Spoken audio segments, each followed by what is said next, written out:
Bonjour à tous, ici Margot Morin. Bienvenue sur ma chaîne dédiée à tout ce qui touche à la maison, déco, organisation, astuces pratiques. Si vous aimez créer un espace qui vous ressemble et découvrir des conseils pour embellir votre intérieur, n'oubliez pas de vous abonner. Aujourd'hui, on va explorer ensemble un nouveau sujet pour transformer votre chez vous. Prêt? C'est parti! Bonjour à tous. Dans cette vidéo, je vais vous parler des jardinières et de l'importance de bien les choisir pour embellir vos espaces extérieurs ou intérieurs.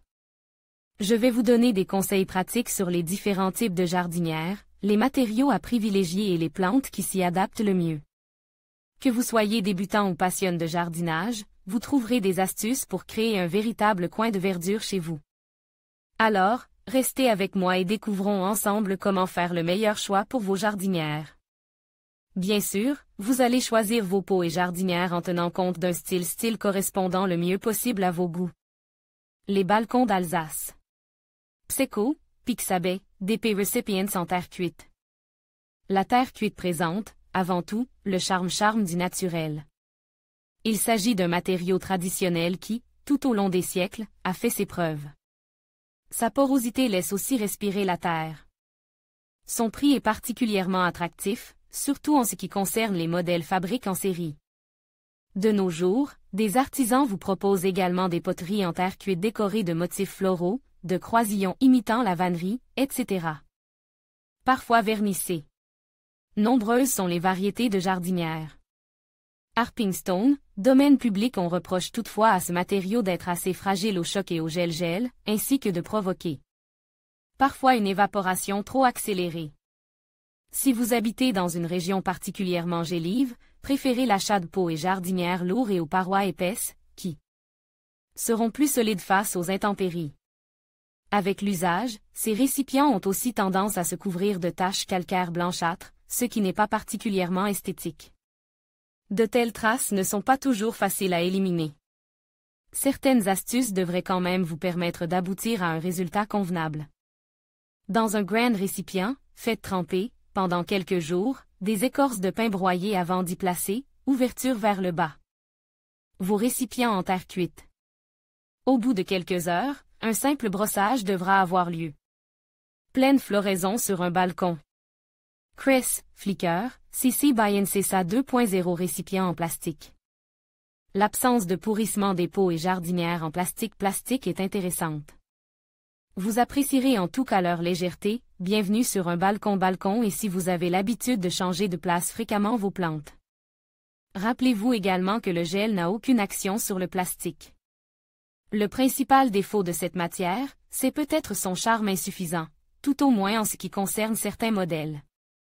Mais quelle que soit leur taille, vos contenants auront tendance à emmagasiner la chaleur, surtout en plein soleil, ce qui risquera de cuire les racines, d'où une utilisation en priorité dans des endroits assez peu exposés aux rayons solaires.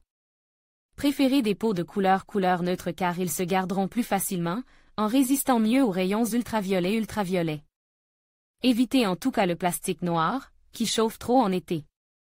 Un simple nettoyage à l'aide d'un chiffon humecte d'eau devrait vous permettre d'obtenir un bon entretien de ces récipients. Récipients en bois. Le bois présente une souplesse d'utilisation remarquable, mais sa durée est extrêmement variable. C'est une matière vivante, belle mais un peu fragile à l'humidité et au froid. Elle impose donc, de préférence, des doublages de zinc, voire de plastique.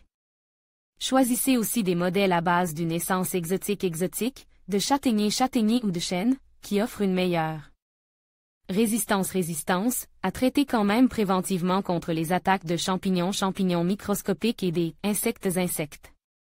Vous aurez intérêt, en tout cas, à choisir des bacs munis de pieds ou de cales, afin de permettre un bon écoulement et une aération suffisante de leur fond. Gare au gel au cœur de l'hiver. En hiver, les alternances de gel et de dégel pourront faire éclater vos poteries de terre cuite. Si vous ne pouvez pas les rentrer, protégez-les sur place.